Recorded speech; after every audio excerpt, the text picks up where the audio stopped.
Sorry to interrupt your content consumption, but can I quickly suggest a podcast you might like? It's called Grown Up Land. Every week, comedian Heidi Regan, podcaster Ned Sedgwick, if that is even a job, Syrian Dreamboat, Steve Alley, and me, comedian Sophie Duker, are joined by a brilliant guest to discuss the bewildering pursuit of adulthood. We talk sex, jobs, rejection, jealousy, sex, all with help from BBC Radio 4. That's the Grown Up Land podcast. Make sure you subscribe on BBC Sounds.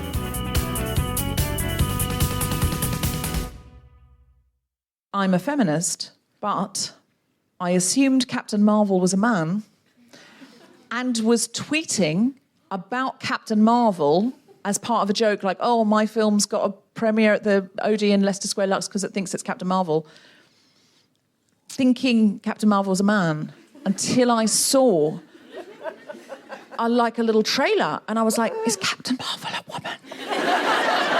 Because normally women superheroes are called somebody woman. How am I to know that a captain is a woman? I've been raised in a patriarchy where captains are men. It's not my fault. She should be called Captain Marvel Woman. I'm very pleased she's a woman, though. She's just made £1 billion or dollars as well. What, she made over $1 billion? She's cracked some kind of glass ceiling. And listen, hats off to her and her womanness. I am a feminist, but I prefer the Mr. Men to the Little Misses. Oh, I no, do. I'm with you. I do, because... Why are they called Little Misses? Well, here's the thing. They came out in 1981, I think, and the first one, I wish I were joking, Little Miss Bossy. Thanks, Roger Hargreaves, from Beyond the Grave. Whereas Mr. Happy is beautiful and yellow and round and happy, and I know that's because he's reflecting a lifetime of male privilege, but...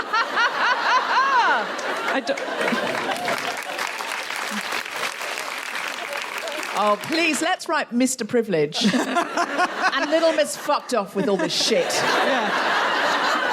Little Miss, I have had this. Little Miss, call me Little Miss. And One more time. She's just there with a bazooka. We should do that. They would sue us, but we should. Be a good way to go, though, wouldn't it? We could do like a little parody for Twitter, and then if they try and sue us, they look like the assholes. Exactly. I'm a feminist, but my kittens conform very strongly to gender binary norms. So Seymour, people who follow regularly know I've got kittens. So we had Mimi and Toast. Sadly, Mimi died very young, 5 years old, kidney infection. We didn't want Toast to be alone, so we got her a pair of kittens because we thought she might ostracise one and then it would be sad. But if we got two, she could choose to play with them or not. We got Seymour and Audrey. Who knows why they're called Seymour and Audrey? Yes. Little Shop of Horrors. That is correct. But I did hear it from the audience first, and I know that you did not cheat. It just seemed rude to answer it when... No. Good work, everyone. Characters in Little Shop of Horrors, which we've just been to see. Now, they were just both little tiny teacup kittens. Seymour has just become this boy parody of like, oh, I'm rough and tumble, oh, I get what I want, oh, male privilege. And Audrey's like, do-do-do-do-do-do-do-do-do-do, struck me, I am adorable. But she is the best fucking jumper in the house. I don't mean I wear her when it's cold. I mean, she can, in a single bound like a superhero, she can get from the floor to the top of the curtain rail like Captain fucking Mewville. Meowville. Still works. Works. I feel like I should do a film one since we're here, and therefore this is a genuinely terrible confession because I feel properly bad about it. I am a feminist, but I have still not got round to seeing the female remake of Ghostbusters. Oh. I know, because I was really busy when it came out. I was on tour, and I didn't get around to seeing it, and now I do book talks and things. I have to gig during the day as well as in the evening, so my life has just got worse than when I was a stand-up.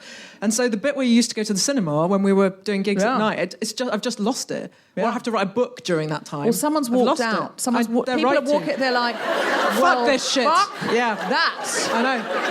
Oh, Little Miss, I haven't seen Ghostbusters. I know. Yeah. He doesn't even know how many times I've seen Under Siege with Steven Seagal.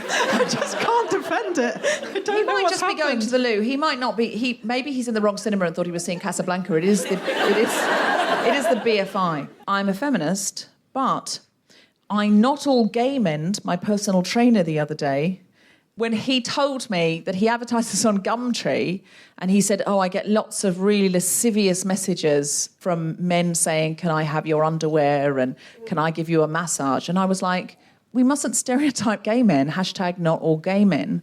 And then I went, oh my God, I am pushing back on his Me Too. And then I quickly reframed it. I saved it, gang, don't worry, relax. I said, women get this too, we get this all the time on the internet. This isn't about gay men, it's just about men. # not all gay men, # yes all men. Saved it! Saved it! I am a feminist, but I thought I would defend women's rights to wear whatever they want in any context, and particularly in terms of what they choose to wear as a head covering. But I realise I don't think women should be allowed to wear fascinators. I don't believe it. It looks like you picked a fight with a pigeon and everyone lost. I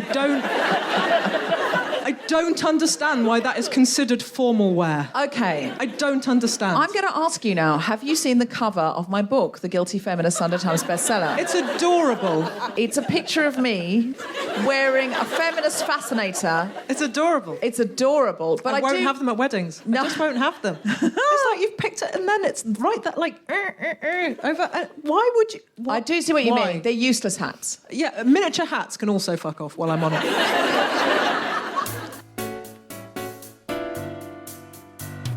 Live from the BFI in London, the Spontaneity Shop presents The Guilty Feminist. With me, Deborah Frances-White, guest co-host Natalie Haynes, and very special guest Jessica Swale, talking about leading ladies.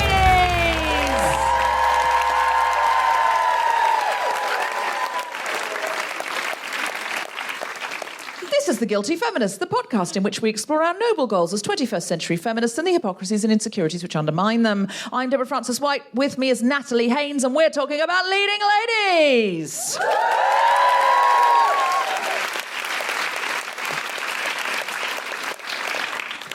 So, Natalie, tell us a little bit about you and what you do. I used to be a stand-up comedian. I remember. Long ago, 150 years ago. And then, essentially, I ran away and joined the circus. And then I spent 10 years as a comedian, and I ran away and joined the library. So now I write extremely serious, sometimes funny novels about women in ancient Greece, for the most part. Yes. Yes. And I have a radio series called Natalie Haynes Stands Up for the Classics, in which I talk about people from the ancient world. It's brilliant. Does anyone know the show? It's fantastic. You've got to look it up. Is it on? 1.6 million listeners per episode. That's so. I'm saying. Is it on? Listen again. Audible. You can buy it on Audible now. You can buy it on Audible. It's right up your Guilty Feminist street and down your alley. Certainly, that's what we've aimed for. It really is. It's truly remarkable work. So we're excited because you know about all of the stories that are the classical stories that a lot of our contemporary stories are based on or inspired by, the ones that are in the sort of consciousness of humanity. Absolutely. Often they are told from a masculine perspective. Almost always. Almost exclusively. Yep. Women often come to a terrible end. I mean, in the Trojan War, pretty much everyone comes to a terrible end. I'm not going to lie to you. It is a war. To be fair. One of those huggy wars. No, it's not. No. But you managed to retell these stories from women's points of view. Yes. And you did an incredible play last year with other women. Yeah, I was one of, I think, 6 women, maybe we were 7, who translated a chunk of the Aristophanes play, the Ecclesiad Zouzai, which means the women of the assembly or women in power, which played in, I can't remember now, I should know this, Southampton and then Oxford, I think. And I think they hired me because I can reliably say the word Ecclesiad Zouzai on the radio when there's an interview. I can also do Thesmophoriad Zouzai, even in the middle of the night, even when I'm drunk, I can still do it. That's the one thing I've got, is fluency in ancient Greek. That's literally no help. Very much not the one thing you have. You've got many, many things. That's the main one. But Jenny and Claire wrote for that as well. She did, and Wendy Cope and Jess Phillips. So we had some amazing... the idea is that women in ancient Athens, 5th century Athens, have no political power at all, because only men turn up and vote. It's a democracy, but it's a very limited democracy insofar as women aren't invited, and it's predicated on slavery. So it's better than, but in lots of ways. And feels a lot like Brexit. Better than, but in lots of ways. Yeah. And Aristophanes, who is a fantastic comedian, genuinely brilliant and completely invented many of the techniques you or I would still use on stage now. He was kind of fixated on the idea of what would happen if women took control. And he wrote 3 plays where that happens: the Thesmophoriad the Ecclesiad and the Lysistrata, which is probably the most famous, when the women get so tired of men being at war that they go on a sex strike and they refuse to have sex with their husbands or boyfriends until the men make peace. And the whole thing is hilarious. Obviously, the women are desperate for sex, the men are desperate for sex. Everybody in a Greek comedy has a massive stick-on phallus. They're all played by men. All the men have stick-on phalluses, the women have smaller stick-on phalluses. Excellent. It's an odd time, 5th century Athens. I'm not going to lie to you. Is it possible that Aristophanes was in fact a woman? No, it isn't. I like this thought, but no, he was a he, and But definitely we had weren't a there. son. There's no, how many pictures are there of him? Like There are 0 photogra- pictures. I'm going to Yeah. need pictures, or it didn't happen. How do we know that? Because in history, there's lots of women that lived as men. Yes. In order to get away with this shit. Yes. There We aren't definitely- loads who fathered children, though. Fair enough. I mean, okay. there's like 4 or 5. I'm just going to go with there were sperm. There were always ways. She had a double act. So she was behind the scenes, and she'd say, "Aristophanes, I've got another one for you." Yes. She'd give him the play. He'd be like, "Oh, I'm too busy fathering a child right now," and she'd be like, "Yeah, but when you're done with that particular orgasm, could you take it out into the street and say, oh, I've come up with another play?" I have to tell you that there is at least a suggestion in the ancient world that the speeches of the great Athenian orator and friend of Aristophanes, or at least overlapper with Aristophanes, Pericles, there is a suggestion multiple times that his speeches are written by a woman, by his common law wife, a woman named Aspasia. I knew it. I knew it. You're welcome. Has everyone seen Amelia? Okay, if you haven't seen it, go now. It's not going to be on for much longer. It's in the West End, and it's about the first published female poet in England. She's thought to be the Dark Lady of Shakespeare and of North African origin. She's played by 3 amazing black women at different times in her life, but they're all on stage throughout. But similarly in that, there's a sort of hypothesizing that some of Shakespeare's best speeches for women were ones that he nicked from conversations with her, because a lot of his characters are called Amelia. And she was around at the same time, and he's always writing about Italy, and her family were Italian. She wrote an incredible poem basically saying that it wasn't Eve's fault that we got kicked out of the Garden of Eden. And anyway, even if it was, you men killed Jesus. There you go. I mean, it's hard to see how it is Eve's fault. This always really bothers me that you're like, you can have any of the fruit from any of the trees except this tree. And then I'm also going to create, in addition to you and him and this tree, this extremely persuasive snake. Yeah. But it's like, at some point, I think you have to take the responsibility. He is gaslighting. You're gaslighting by going, I'm going to leave you alone with this tree. I invented it just so you couldn't eat. And lies have already been told. Unless I have misremembered Genesis, and I don't think in this instance that I have. I doubt you have. Somebody has already said, oh, you can't eat of the tree of knowledge because you'll die. Somebody here must know Genesis better than I do. You'll die. And that is a lie. So, no, because they know they were immortal until they ate, and then they did die, but in a limited lifespan. The snake tells them more truth than Adam tells her. That's all I'm saying. We're going to be struck down, I'm telling you. I can live with that. The BFI is going to be blown up.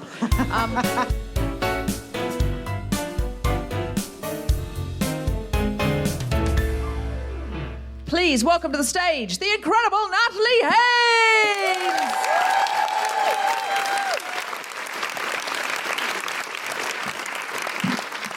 So I'm going to talk to you a little bit about the Trojan War. Is that fine with you? Excellent. And we're going to talk about the women of the Trojan War, because that's the book I've just written. I've just written a book called 1,000 Ships, which is the Trojan War, but only told from the perspectives of women, but loads of them. Goddesses and mortal women and women who suffer the consequences of the war, women who start the war, the full whack. And it bothers me a lot, you see, that classics, which is my passion, my speciality, if you like, has been turned into a kind of enclave of places where men get to have adventures and women don't really do anything. Because it's not true. It's not how it was in the ancient world, and it's not how it has to be now. And if we don't make the effort to reclaim these people, then they just get lost. These stories get lost, and that is not acceptable, as far as I'm concerned. So here's the thing. The Trojan War is probably most famous to us because of two big poems, the Iliad, the Odyssey, both written by Homer, or at least both attributed to Homer. Let's not get stuck into authorship of oral traditions. We don't have the time. Although, fun side project. So, they're both about men, right? The Iliad famously begins, "Sing, goddess of the wrath of Achilles, he's a man." The Odyssey begins, "Tell me about this complicated man, Polytropos, much turned about man, Odysseus." They're about men. Men's stories about men doing man stuff in a man's war. Except here's the thing. These stories are full of women. They are full of women, and we've just forgotten that they're right there in the midst of it. So tonight, I've got about 10 minutes. I'm going to talk to you about perhaps the most famous woman in the Trojan War, and perhaps one of the least famous women in the Trojan War, entirely and unjustly forgotten in the latter case, and misrepresented in the former. So I hope that's fine with you. Is it? Yeah. Excellent. Then that's what we're going to do. So the most famous woman in the Trojan War, I guess, has to be Helen of Troy, right? So much so it's in her name, except, of course, it's not really in her name. Her original name, before she becomes Helen of Troy, is Helen of Sparta, southern Greece, which is where she starts out. She is the daughter of Leda, who is the queen of Sparta, and Zeus, who is the king of the gods. And Zeus impregnates Leda while he is in the form of a swan. Now, I have to tell you that even by the standards of Greek myth, this is an unusual strategy to employ. It still is, if I'm absolutely honest with you. I'm, a woman of certain years. I've had sex with more than, 3 people, and literally not one single time have I ever wished they were featherier. It hasn't happened. It has not happened. And yet, it's a huge obsession with visual artists throughout the ages. There's a fantastic painting by Tintoretto of Leda and the swan in a bedroom, and they've just been kind of caught out by one of her maidservants. And Leda is trying to hide the swan's, one wing with her arm, kind of hopelessly, like she might be able to pass off the rest of Zeus as some sort of elaborate cushion. Give it a go. What's the worst that can happen? Oh, wait, I can hear squawking. So, Leda either gives birth to or is given an egg, and from the egg is hatched... I'm absolutely not joking. I do see it sounds like I'm on crystal meth. This is entirely in Greek myth. Helen is hatched from the egg. Answering the age-old question, which came first, Helen of Troy or an egg? It's an egg, is the answer. Good, I'm glad we've sorted that out. So, she's Helen of Sparta right up until she elopes with Paris, right? Paris is a person, not a place. Paris turns up, he's a Trojan prince, very beautiful. He turns up in Sparta to claim his prize. He claims that he has been given Helen of Troy, as she will become, by the goddess Aphrodite. He is the only witness to this offer. Which makes it sound a little bit like he might be making it up, but who could say? Not necessarily me. And so she elopes with him, because clearly her husband Menelaus is boring, and he is beautiful. And so she goes off to Troy and thus becomes the, Trojan whore is how she is routinely described, and then you get the lovely pun on Trojan horse. Except in some versions of the story, which date back to at least the 8th century, i.e. a bit earlier than Homer even, maybe, in some versions of the story she doesn't go to Troy at all. She goes to Egypt.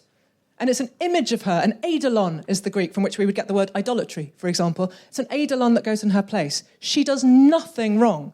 The men spend 10 years fighting a war on a false premise. Stop me if this sounds remotely plausible about anything at all that might be happening in, geopolitics in any real time. That's fine. And only at the end of the war do they find out that it was a sort of mirage made out of air by the gods. And Helen has been living blamelessly in Egypt the entire time. Having her reputation trashed, the most hated woman in Greece, she's been there the whole time, living this completely blameless existence, right? But here's the thing, there are multiple versions of Helen's story, and so many of them are lost to us, and it really bothers me. It bothers me a lot. Here's just a small selection of my favourites. Number 1, she goes to Egypt. She never goes to Troy at all. Let's have that one. Number 2, she does go to Troy, but she is not to blame. An assortment of other people are to blame. She gives a fantastic defence of herself in Euripides' Trojan Women. And when the poet Stesichorus, his work is now lost, when he does a poem about her saying she's a terrible person and deserves everything that comes to her, he goes blind, according to one ancient tradition. Only when he writes a nice version of her story does he get his eyesight back. So this mythical woman can cost you your sight if you fuck with her. I love that. And even that is not the weirdest version of her. There's a version in, actually, he is really obscure, even by the standards of classics, a man named Ptolemaeus Kenos, which means Ptolemy the Quail. It's a weird bird theme today. I'm sorry about that. The quail is who you get if you get really unlucky, I guess. You'd rather have a swan. I would rather. Anyway, let's not get sidetracked into Tinder grinder feather. This is not the place to go. But Ptolemy the quail tells of 2 more Helens that we just have forgotten about. The first eats 3 kid goats a day. That is high protein. It doesn't matter how you look at it. It's high protein, high wool. The second, entirely lost Helen, is one who raises, it's honestly right there in his work, it's one who raises a bilingual sheep. I have a couple of questions. Does she teach the sheep languages, or does it just have them? I'm asking for... Do you know I'm asking for me? Does it speak sheep and goat, or like Greek and Trojan? What? I can't even begin to start... How is this not the most famous story from ever? I don't understand. One last Helen. In the final version of her that we see in Homer, in Book 4 of the Odyssey, Telemachus, son of Odysseus, turns up to find out what's happened to his long-lost father. His father, Odysseus, takes 10 years to get home from the war, which has taken 10 years. He doesn't live that far away, in case you're wondering. He clearly spends quite a lot of years not asking for directions, not in a mean way. And he goes to look for his father, he goes to Sparta, and he finds Helen, and she is drugging, I am not remotely joking, drugging Menelaus every night with drugs which she has got from her friend/dealer, a woman named Polydamna in Egypt. And Homer describes these drugs as nepenthes. They are grief-banishing. She is basically, Helen of Troy, as we know her, spends her later years slipping rohypnol to a boring man every night forever. I am absolutely not joking. It's in Homer. You're welcome. So, I told you I would tell you about the most famous women of the war and one of the least famous, and this one makes me angry. One of the most obscure women in the Trojan War is a woman named Penthesilea. Has any of you heard of her? Right, so she's an Amazon princess. Double points for the small whoop. For either enthusiasm or knowledge, you can have the points either way. In fact, if it was both, extra points. Penthesilea is an Amazon queen. She turns up to fight for the Trojans after everybody else has basically abandoned them or been killed, right? She turns up to fight Achilles, the greatest warrior of the Greeks. This is the first great warrior woman in all of literature, right? In all of Western literature, as we would probably now describe it, right? The ancients are obsessed with Amazons. If you look at Greek pots, which have designs, characters painted on them, the most popular is Hercules, as we might say if we give him his Roman name, right? The second most popular, Amazons. Because they're incredible, right? There are pots where an Amazon has lost a battle, right? And she's been killed on the battlefield. She has been carried from the battlefield by her enemies, by the Greeks. It literally doesn't happen to any other warrior. Just these warrior women who are so incredible, so strange, that's how they are respected. Carried from the battlefield by their enemies. What an extraordinary thing to do. Right, Penthesilea turns up at the very end of the war and she fights Achilles. She is killed by Achilles, which makes her have exact parity to every man who fights Achilles in the war, including Hector, the bulwark of the Trojans, whose death, spoiler, but you've had 2,500 years to read it, whose death informs the whole of the Iliad, right? It's the big climax. I really am sorry if you haven't read it. It's the big climax of the Iliad. So she is exactly as brave. She fights Achilles in single combat. She is exactly as brave as the greatest Trojan warriors. And she's entirely forgotten to us. And would you like to know why? The answer is that her deeds are celebrated in a poem which is lost, a poem called the Aethiopis, right? And we just don't have it. So we've just forgotten about her. And when her story is told, it's mistold. So in the ancient world, the fragments of the Aethiopis that we have tell us that she came in, she fought, she lost, as everyone does to Achilles, who's the greatest warrior the world had ever known, and then she dies heroically. She dies a hero warrior death. And then Robert Graves comes along in the 20th century and tells her story, and in his version, and I am not remotely joking, Achilles kills her and then wanks over her corpse. Which must be some of that progress I'm always hearing about. So if you think I wasn't going to write a novel where I got to reclaim her, you are a fool to yourself. She is an absolute heroine, and so, frankly, is Helen. So I'm going to spend a lot of the next year and a half talking about these women and why they're important to me, and why I think their stories should be important to all of us. If we leave classics to be pale, male and stale, as the cliche goes, we're not doing any favours to classics. It's not like that. And it's despicable that we've allowed it to become that. So I want to get these stories back. I want to tell the stories of these women, and I want you to have them because they're wonderful and they've made me so happy. I want you to be too. Thanks so much for having me. I'll see you in a minute.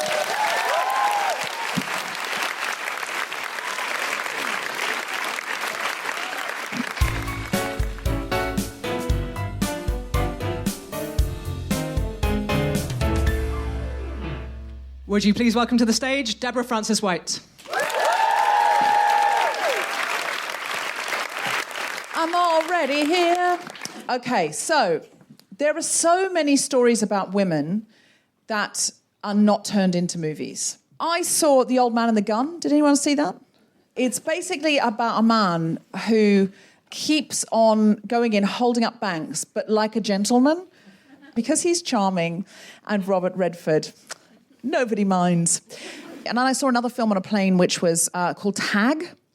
And it's about these men have had this game of tag. They're still doing it now. That's been going since they were kids. So each summer, one of them will just pop out from behind a post box or something and say tag, and then they'll run away. And this will go on for the whole summer.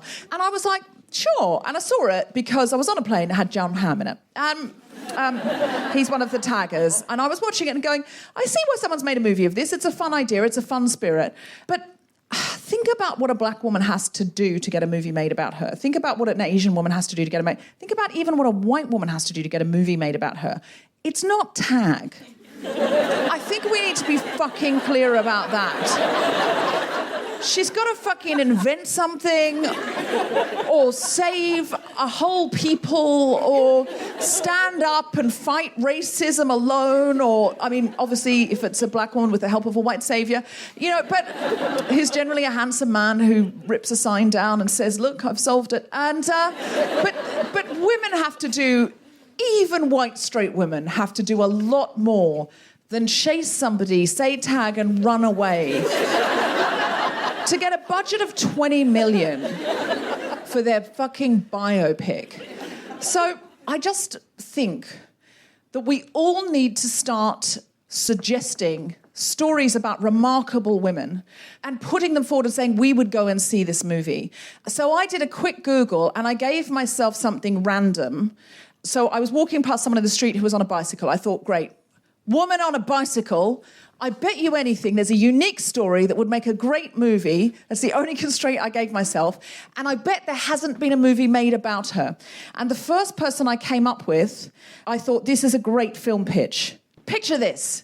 It's the year 1894. There is a woman called Annie Londonderry. Annie Londonderry decided to cycle around the globe in 15 months. Now, she was doing it to settle a wager between two rich Boston businessmen. In those days, I'm doing it to settle a wager was a common trope. It was like, I'm doing it for charity now.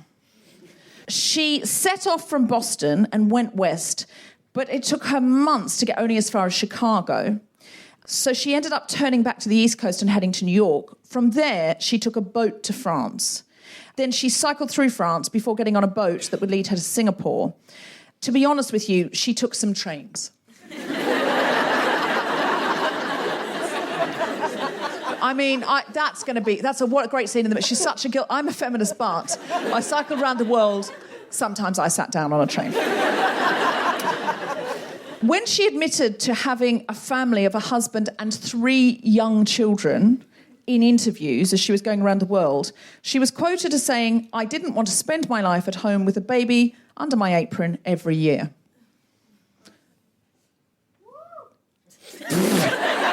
Literally, no one knows how to feel about that because you're like, oh, but she's leaving the babies, but that is what I would do. That is...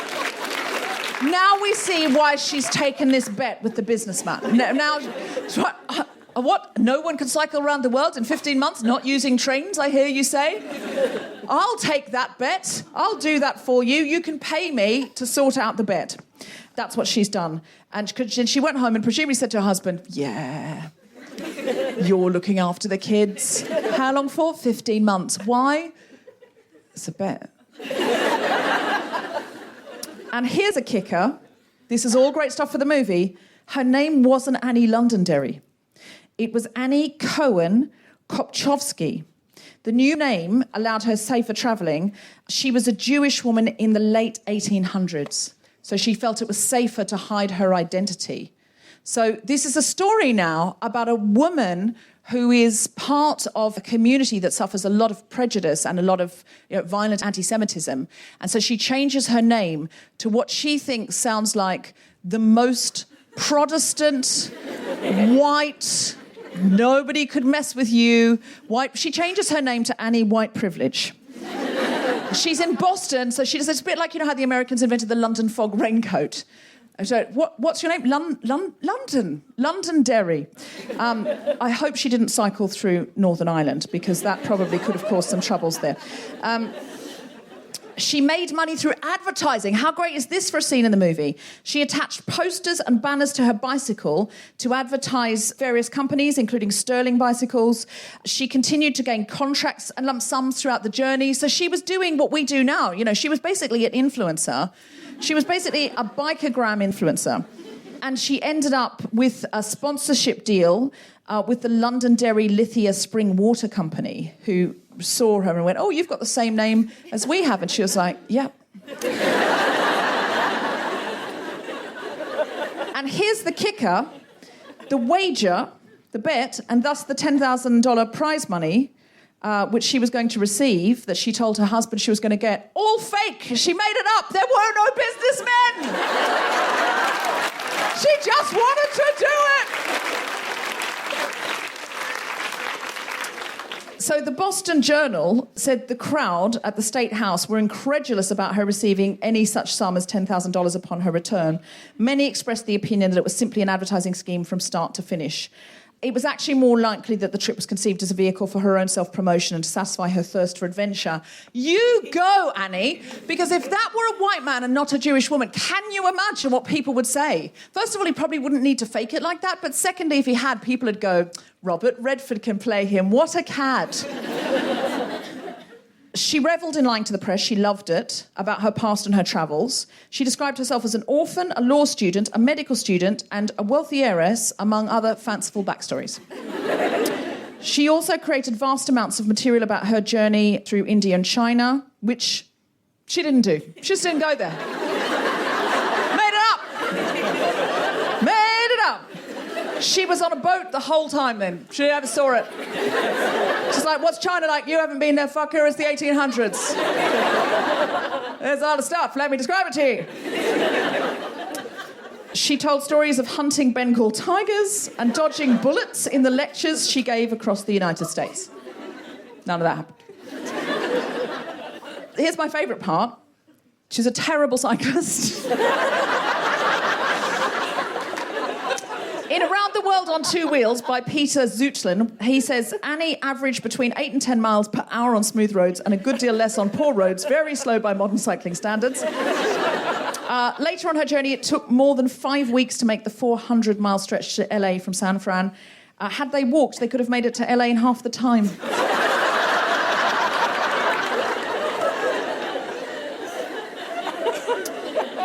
She knew clothing was important. She talked about her choice of clothing as much as possible. Again, she's an Instagram influencer when it comes to clothing. She made the move from skirts to bloomers to a man's suit during the course of her journey, slowly becoming more comfortable and more of an affront to those who thought the sight of a woman cycling was uncouth. Because this was a time where women were not meant to cycle, by the way. Her bicycle weighed nearly 20 kilograms and didn't allow for freewheeling. When she got up too much speed, she had to take her legs off the pedals and pop them on the coaster brackets in case her skirts got caught in the pedals. Presumably that's why she changed into a suit. But she did return to Boston 15 months to the day after departure, and sure, she might have taken a few shortcuts, but she did cycle a hell of a long way. She set off carrying only a change of clothes and a pearl-handled revolver, and ended up seeing Chicago, New York, Paris, Marseille, Alexandria, Colombo, Singapore, Saigon, Hong Kong, Shanghai, and San Francisco, she says. She could have been in a coffee shop, I don't know. She also became a global celebrity in the process. We think of all this kind of Instagramming and YouTube and Kardashians as a new phenomenon. It's not. There's nothing new under the sun. What she accomplished was a tour de force of moxie, self-promotion and athleticism. So says TotalWomenCycling.com, where I got a lot of this information and I want to give them the credit. Though she was a skilled raconteur and gifted self-promoter with a penchant for embellishment and tall tales, she was also, as the evidence shows, an accomplished cyclist who covered thousands of miles by bicycle during her journey. Now, all I did was go, I need a woman bike. What have I got? And I looked up because I thought maybe there has been a movie made because it's so incredible and she's so brilliant, she's so dynamic. There was once a 15-minute documentary short made about her where somebody just basically read that out to the camera and then somebody else rode a bike past. If you made that short, I'm sure it's brilliant, but I'm just saying. So I'm pitching this out there, but what I'd like to do is find an animator and make this a Guilty Feminist production. So we need somebody to animate it, and we create some kind of maybe sort of viral film that might inspire a feature. So if anybody fancies, let's just make something. Let's just put it out there and make it, because there are just so many women. And I want everybody this week who's in this cinema and everybody who's listening at home to just pick something at random and then try and find a woman with a remarkable story and see if we can start pitching these and saying, look at how many amazing women there are. And the reason it seems men are more remarkable is their stories are more routinely told. So if you can't find anybody, do what Annie Londonderry would do and make it up. Thank you very much.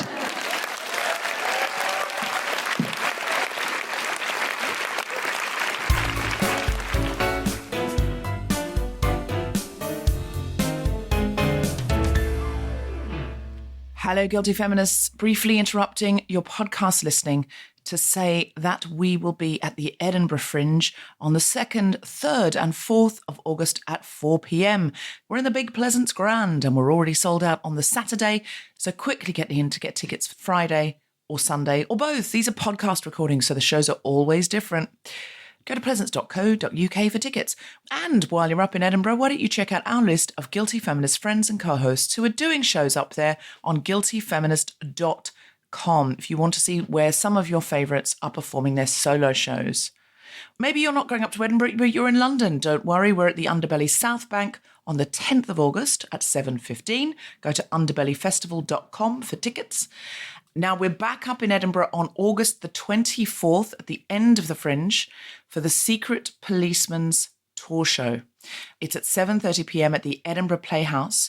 Now, the Secret Policeman is a legendary comedy brand with Amnesty International. It started in the 70s with the Pythons, and it's something we're very, very, very proud to be collaborating on. The show in Edinburgh is going to be absolutely incredible. We have Nish Kumar, we have Rachel Paris, we have Phoebe Robinson from Two Dope Queens, we have Rosie Jones, we have 3 of the Derry Girls. We're doing a sketch. It's going to be so brilliant. Grace Petrie, Jess Robinson. Check out our website to see the full bill, but you really, really won't be disappointed. You can hear the Secret Policeman's Tour Edited Highlights podcast on our feed, and that's from the recent one at the Hackney Empire. So don't miss the August one if you can possibly help it. If you are planning a trip to Edinburgh and you don't know when, come up then and see a bunch of shows around it. But it's going to be a long show that evening, and you're going to see a lot of different Edinburgh acts. So I really recommend it. Go to atgtickets.com, or you can find the link on the Guilty Feminist website. Excitingly, we are announcing a crossover podcast season. That's right. We're going to take 2 of your favourite podcasts, one of them ours, one of them somebody else, and put them together. We're going to mash up the hosts, we're going to mash up the format, and we're going to do, for example, no such thing as a Guilty Feminist. And that's us and no such thing as a fish coming together to do a crossover blended podcast episode. So if you would like to come to those live recordings, they are on the 30th of August, the 31st of August, and the 1st of September. We're mashing up with All Killer, No Filler. That's right, that's all killer, no feminism. There will be feminism, though. We're mashing up with Jessica Foster-Q's Hoovering All About Food, and that will be called The Hungry Feminist. We're mashing up us and the incredible satirical podcast, The Bugle, with Andy Zaltzman, and that will be called The Feminist Bugle. And we are mashing up with No Such Thing as a Fish in No Such Thing as a Guilty Feminist. All of those and more will be at King's Place, and you can get tickets at kingsplace.co.uk. If you don't know them, come and discover them. They're all brilliant. Also join us every 2 weeks for Truth to Power Hour on Friday at 3 p.m. Go to @AmnestyUK on Twitter and follow, or follow me at Deborah FW or @GuiltFemPod. On Instagram, I'm DFDubs, DFDUBZ, or you can follow the Guilty Feminists there as well and get involved in Truth to Power Hour, where we fight for human rights together on a Friday afternoon. Also, my book is now out in paperback and it includes 2 new and exciting interviews, one with Hannah Gadsby from Nanette and the other from Phoebe Waller-Bridge from Fleabag and Killing Eve. So get that today, ideally from a bookshop that pays tax. And for everything else you need to know about what we're up to, check out guiltyfeminist.com. Back to the podcast.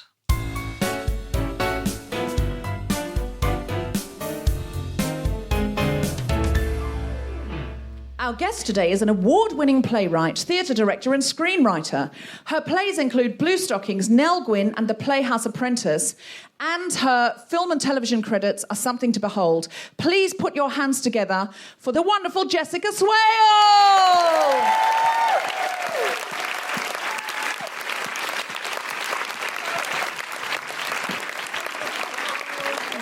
So, Jessica, Hi. hello. Tell us a little bit about what you're doing at the moment. Firstly, sort of recovering from that story, that was quite amazing, wasn't it? But it did make me think, well, you mentioned Blue Stockings, which is a play I wrote a couple of years ago, and that has a huge scene where women, Blue Stockings are educated women, a derogatory term, which is a bit sad, isn't it? Were they called blue stockings because they actually wore blue stockings? And was that Yes. seen as unsexy or something? Well, no, sadly, the original Blue Stocking was a man. Of course. They can't let us have anything. No. Even derogatory terms for us. So in the 1700s, there were little soirees where mostly quite posh women got together and had tea and talked about clever things. And they were a sort of club for intellectuals. Wow. Yeah, which is cool. But one of the early ones, there was a man who turned up and he was a bit outrageous and he wore blue stockings. And so it became known as the Blue Stockings Society. And ever since then, if you have been a woman who's cared about learning stuff, then you are called a blue So stocking. the blue stockings never wore blue stockings? No, I don't think so. I mean, they could have done secretly, but because they all had really long skirts, you know, maybe it was a Nobody feminist knew. act that people Nobody just would know. didn't know about. I would have, Beneath in it. solidarity. I might you? wear blue stockings this week. All right. Just to piss them off. Little Miss Blue Stocking. We should all do that. We should just make it the new... Oh, yes. The new Why thing. don't we do that? Next winter, let's say we all wear blue stockings, just for lols. Well, when we did Blue Stockings was on at the Globe, and on press night we thought it would be funny if we all wore blue stockings, you know, in a sort of massively original take on the pun of blue stockings. And we tried to find them, and you cannot get them anywhere. What about navy tights? Because I think that's as close as I'm going to get.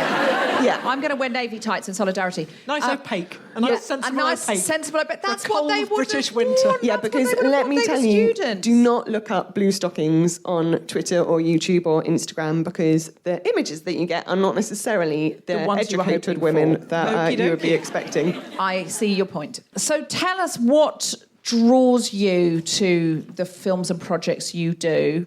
You chose these stories in Horrible Histories because there were a lot of women in them, and Horrible Histories has often been, because of the power structures and the way history is written down, often been very masculine-centred. Is that fair to Yeah, say? well, I'd never done Horrible Histories before. I normally write original stuff, and so it's quite strange writing a film for what is essentially a TV series, which has been hugely successful, and a sketch show. So trying to construct something that can be a long-form narrative, you know, with characters that you start with at the beginning and then go on a sort of interesting enough journey, and trying to work out who those people can be and whose story we want to tell when the audience is mostly kids. And so we sort of looked around at what moment in history to pick, and because it's a big British film, we wanted to do something that was to do with British history. And the Celts, you know, not only because they covered themselves in blue paint, which is, you know, a really good reason for writing them on the big screen, I think, but they had such an interesting sort of huge explosion in terms of gender politics. Like Boudicca is so kick-ass, and nobody knows what happened to Boudicca. There were a lot of different accounts, and they were all written by Nero and his cronies, and quite a lot of them significantly later. But she was an amazing woman, and a lot of the communities in the Celtic communities, women were much higher up in the sort of pecking order, and that's one of the reasons for picking that story. It's the story of a Celtic girl and a young Roman guy and their sort of meeting of minds, or not, as the case may be. Let's get it on. Or nearly that. I tried to do that, and then they said, oh no, but it's a kids' film, so let's make them a little bit younger, and there is a real story hint. where that happens. In Roman Britain, there's a woman called Cartimandua, I think, and she has a husband and they are sort of vassal kings to Rome, basically, or vassal tribal leaders to Rome, and she chucks her husband and ditches him for a spear carrier, i.e., somebody who was younger, handsomer, and much lower status. And she just basically goes, yeah, bored of you, fancy the hot young guy. And then he declares war and the Romans support him. And then we never find out what happened. It's one of the very, very few examples in all of history of a beautiful man starting a war in the way that Helen of Troy is supposed to have started a war. I just think we're rarely told those stories and where they've survived. Of course those things must have happened, but where they've survived. It's so hard to find them. They're not made into films. They're not made into... Yeah, and the sources are incredibly fragmentary. And the Romans especially are not very interested in people who aren't Roman, as a general rule, which is why it's so hard to find things out about the early Christian church, because the Romans are going, I don't know, there's some crazy people... It's exactly like Life of Brian. They're like, I don't know, there's some crazy people over there making a big fuss about some guy who got nailed up. There's one rebellion in Rome where they crucify 3,000 people in a day. So Jesus isn't unusual to the Romans. You know, he's not even an interlude. He's just like, boom, another one gone. Yeah, which is like what the Life of Brian shows. Absolutely. We were just completely trivial to them. Yeah, we were just showing the Life of Brian to some Syrian friends because we were trying to show them all of the films and television shows that where you might, if you wanted to live in Britain long term, that you might hear these things. This would be a reference you'd want to get. Yeah, a reference or understanding. But we had to sort of say before, a lot of what they're parodying is 1970s trade unions. And, you know, we had to sort of sit there. Tom Salinsky gave them an extremely long TED talk before they were allowed to watch it in order that they could enjoy it more. But I wonder if it's also to do with people being a bit embarrassed about some of that history too. So, for example... we were talking about Blue Stockings earlier on. That play was about the first women to be educated in higher education in Britain, which doesn't sound like a sexy story, but it really is. So it was set in Cambridge in the 1890s, which was the first time there was a college open for women. All those girls going to university for the first time. And they weren't allowed to graduate. So they did identical studies to the men. They went there. Their life was made really difficult by Cambridge, who didn't allow them any toilets because... they were only loos for the men, so they had to carry chamber pots around with them, some sort of slightly dirty version of Mary Poppins, you know, and go around back street and have a wee round the back and then come back. They didn't have anywhere to eat their lunches, so they had to sort of sit in the biology labs next to the cadavers and have their sandwiches because they weren't allowed into the main canteens in case they distracted the men. And then they were not allowed into lectures, and quite often they were either ignored or people threw stuff at them. And then at the end of 3 years, even though they worked really hard, they were not allowed to graduate. But the point in 1897, when this all came to a head, was a huge riot where all of the Cambridge establishment, in reaction to the girls asking for the right to graduate, decided to put on extra trains to bring back all the old graduates, all the men, to then vote against the women. Who basically were putting their best foot forward and saying, please, can we have the right to graduate because we're doing the same exams as you and we're working really hard. And quite often we're doing really well. Outstripping the men as well because they were there to learn. Yeah. Because a lot of the men were there to party because that's what you did. You went to university before you stepped into the job of Chancellor of the Exchequer. And you didn't have that's to... all changed now, for example. That's just changed now, though. That's nothing like... And at this point... So there's none of that now, though. No, not and at all. there's no gambling away a country in a poker game on a log. There's no... It's different now. And bearing in mind, at this point, if you had gone to Eton or to Harrow, you didn't even have to take an exam to get into Cambridge. Why should you? You got an automatic Why pass. should you? It's evident you're the kind of material they're looking for. Yeah. Can you put your penis in this pig's head? Yes or no? This is simple. It's simple. Yes or no? So there was this huge... So in 1897, on the day that they were having the vote, Cambridge got really scared because they thought, oh, actually, possibly there's a chance that we might have to allow women to graduate. And so let's invite back all the old guys and they can come and vote to make sure that this motion definitely doesn't pass.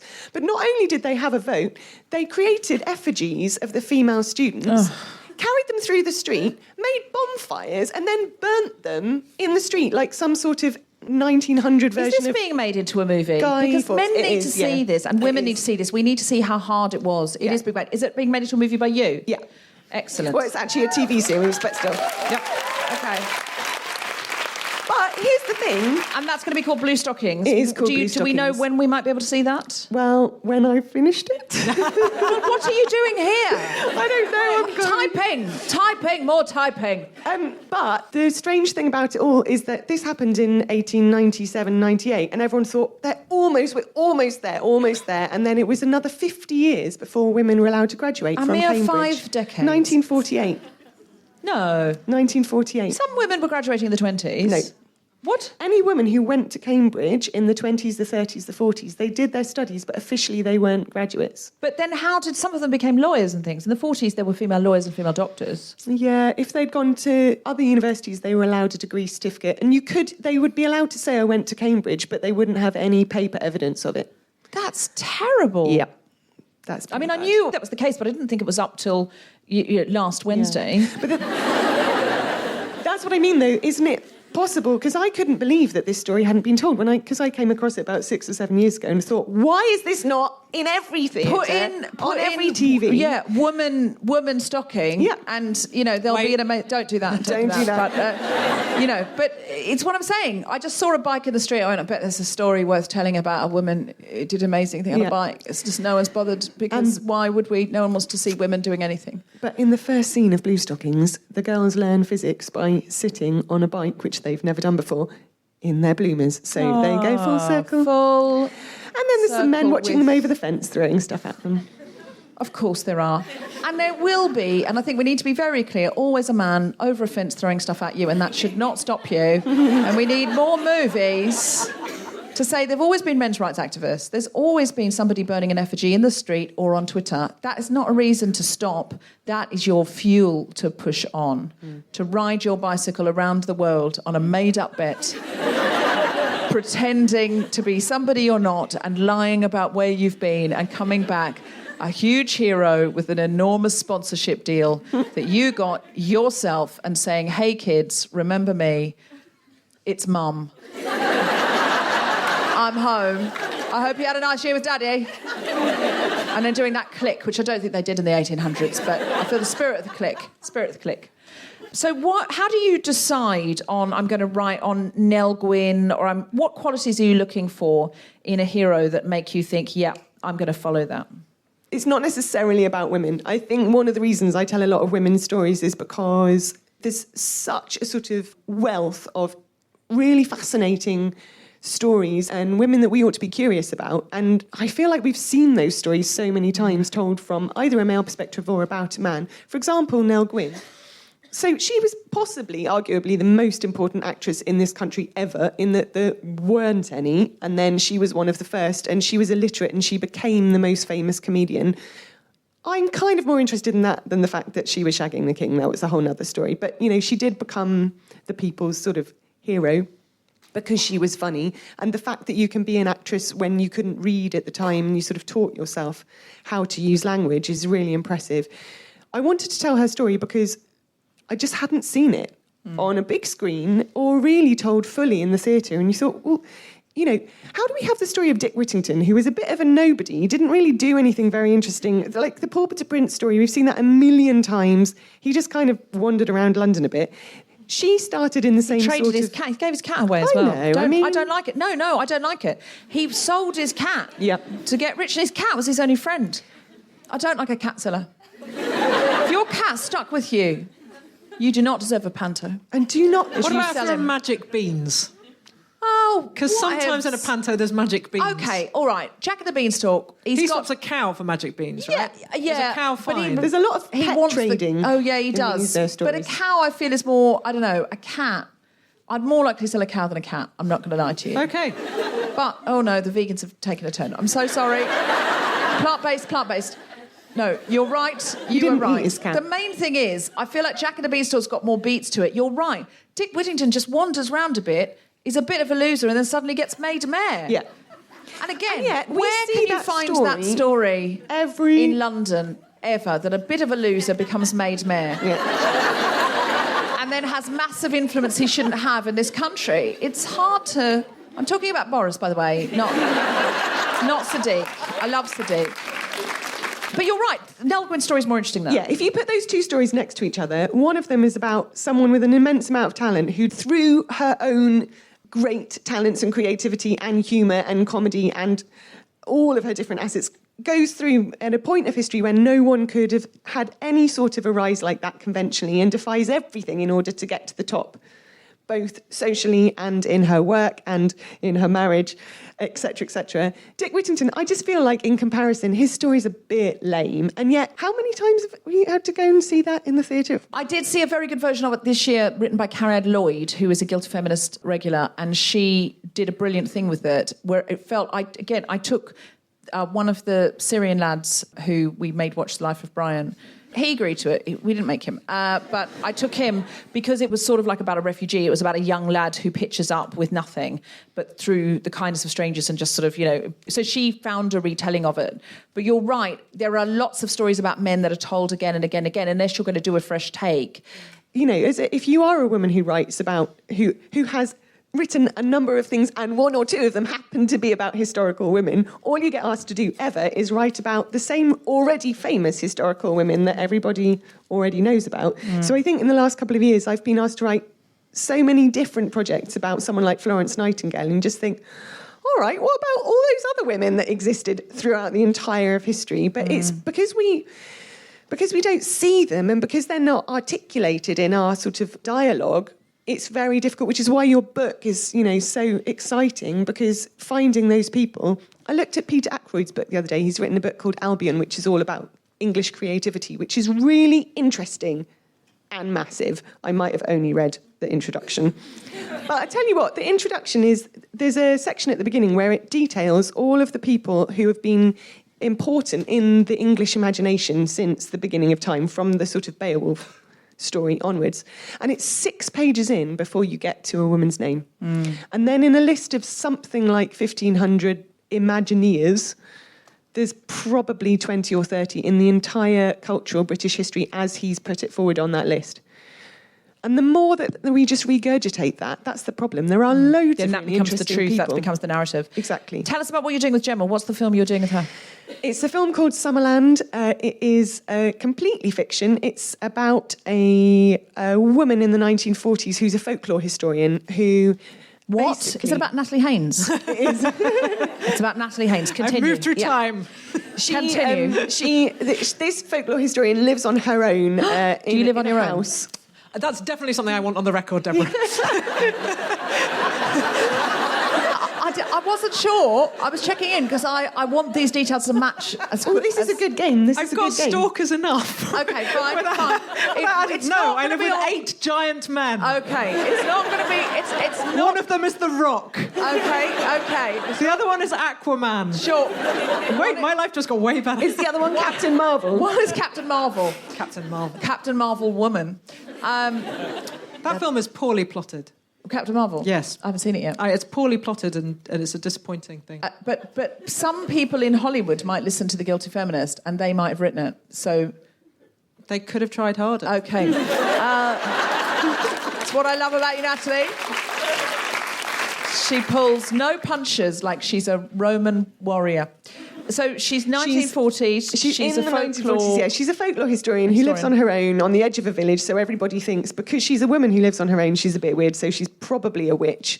But her job is to... What? I'm not saying anything. What? She said probably, not definitely. But her job is to look at folklore, myths and legends, and she tries to sort of...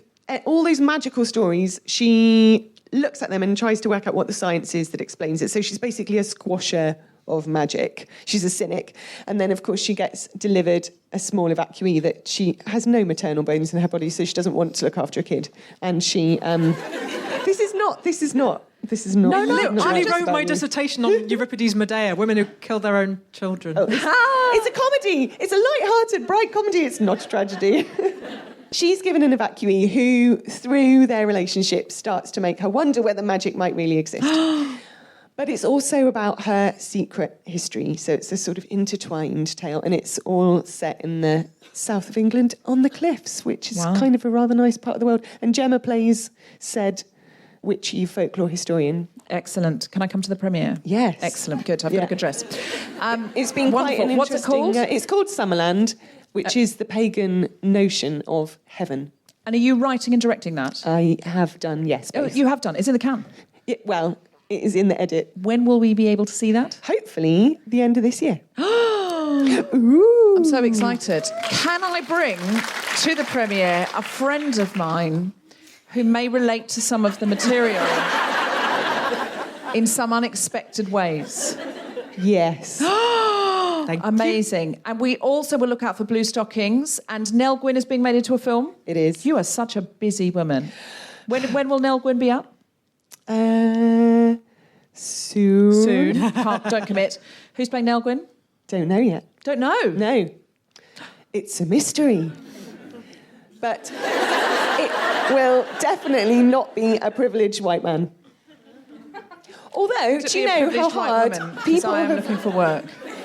The problem with writing these stories is that when you pitch them for the first time, people always want to know, so who's going to be the king? Or how can you make that part bigger? Because in order to sell our movie, we have to make the man part particularly huge. Oh, yeah. Bloody hell. And the same thing, the first time I talked to anyone about Blue Stockings in TV, they said, oh, that sounds interesting. We've already got our woman drama for this year. And our 100-man dramas. Yeah. A really long time ago, I think probably before you were doing stand-up even, it's still seared into my soul, being told that I couldn't go on a bill on a particular night, which would have been convenient for me, but I had to go 2 weeks later because they already had a woman on that night. And it was absolutely the case that this particular club, which shall remain nameless, and this particular promoter, who will really remain nameless, used to treat women, you know this term, as a spesh act. And spesh is an abbreviation for speciality. So being a woman was roughly the same in stand-up when I was a stand-up in the late 90s as being a ventriloquist. Yes. Or doing magic tricks. Yeah. Or having a ukulele. Or having a guitar. Yeah. It absolutely, 100% that is true. Chromosomes. So we've moved on a little bit, we hope. Oh, yes. Leaps and creeps. My very first job when I was an assistant director in the theatre, I got introduced to the company on the first day as, this is my glamorous assistant. Yeah. Wow. I mean, to be fair, you aren't glamorous. I am a feminist, but another one of my very first jobs, I got told if I wanted to be taken seriously, I should not wear makeup and dress like a lesbian. I have done that, and it's been fine, for what it's worth. I've dressed like a 90s lesbian for ages. Yeah. Honestly, since the 90s. Yeah. I've just never really bothered changing. And it's been fine.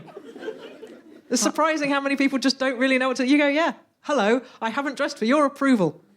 Unless you like Snoopy, in which case, yes, I have. I am not a lesbian, so I don't know what to say to this. To be fair, I'm not a lesbian, I just like the look.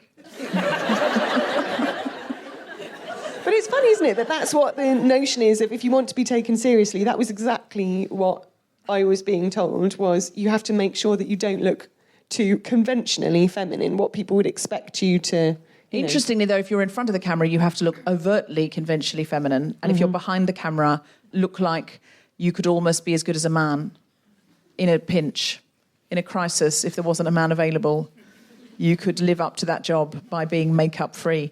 And it can really we helps. just say, we do know lesbians wear a variety of outfits. Any lesbians in a variety of outfits, give us a cheer. If you're a lesbian and you do identify with Natalie Haynes' look as 90s lesbian, give us a cheer. Thank you. Okay. Endorsed and validated.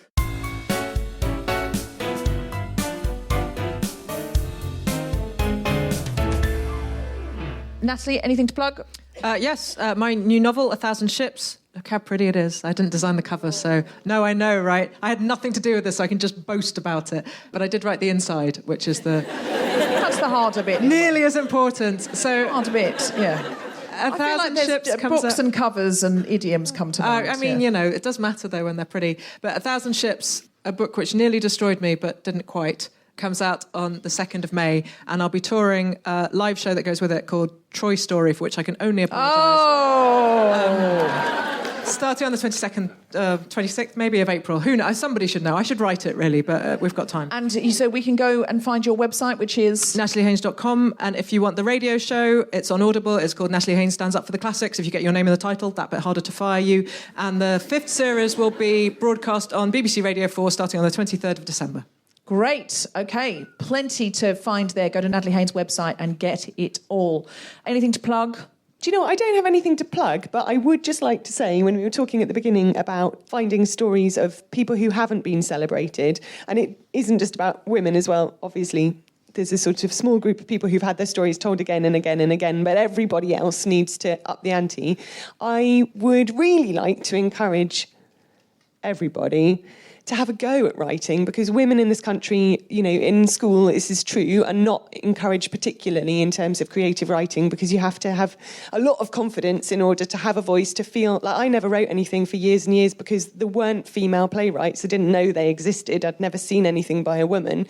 And because I didn't see it, I didn't realise that I could be it. And I thought, well, who wants to hear my opinion? I don't have anything to say. So the more women that are writing, the more interesting stories we're going to get. And essentially, you know, there's... Whatever we want to do about diversity on the screen, unless people are writing those scripts, it's never going to change. It's not enough to get great women to be on screen. They need to have great parts. So if everyone here and everyone who's listening starts writing, I might massively talk myself out of all of the work ever. But that's okay. A very generous feminist thing to do is you're saying... I could do the whole day. You're not saying, oh, I'm a special act, and so you can all stand down and just watch my work. You're saying, tell your own stories and tell stories that appeal to you. Please do. Yeah, make them up. You can't swing a cat on Wikipedia for finding a woman who hasn't had a movie made about her. And you can put that on a T-shirt. You have been listening to The Guilty Feminist with me, Deborah Frances-White, guest co-host Natalie Haynes, and our very special guest, Jessica Swale. The recording engineer was Chris Sharp. Music was by Mark Hodge. The producer was Tom Selitsky for the Spontaneity Shop. Thanks to Anna and Jonathan and everyone at the BFI, as well as all of you for listening. For more information about this and other episodes, visit guiltyfeminist.com. Well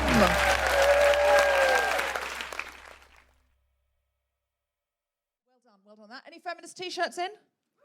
Yes, what do you got? It just says feminist. It just says... Really simple and to the point, no clever messages. Don't obfuscate it. No jokes. The men's rights activists don't get them. There's no need for that. Just feminist, that's what I am. If you're looking at my... Straightforward, I love it. Anybody else got anything else? Yes? It's just got hearts on the nips. Hearts on the nips? Feminism has changed since I was a girl. Hearts on the nips, and I love the fact that Hearts on the Nips is a big high five feminist matter now. High five, high five. And welcome if you are a man. I know this is a very predominantly...